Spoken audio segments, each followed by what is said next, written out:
I'm massively proud of the work we do with the RAF.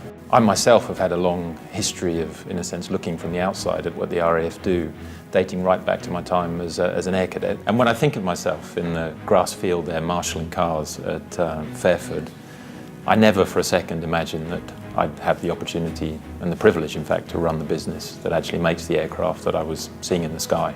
My father was a pilot, and in fact my grandfather was a pilot too, so there's a long history of aviation in my family. And I have to say I was a little bit of an aircraft nerd growing up. I used to enjoy making the models and what have you, and I've always had an appreciation for in a sense the aircraft, but the engineering that goes into it, I mean what makes them fly, and the technology that goes behind that. And it's part of what in fact drove me into the decisions I made of what I studied at university, and then subsequent to that going into engineering.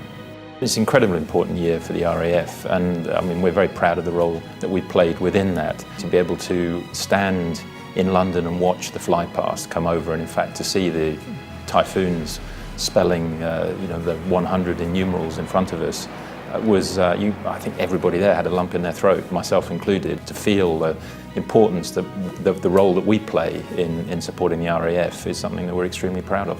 When I first went to RAF Coningsby and saw our team working side by side with the RAF, supporting some of their very important missions, both here in the UK with the Quick Reaction Alert, but also overseas. It's just underlined to me the important part of the mission and the role that we play in that.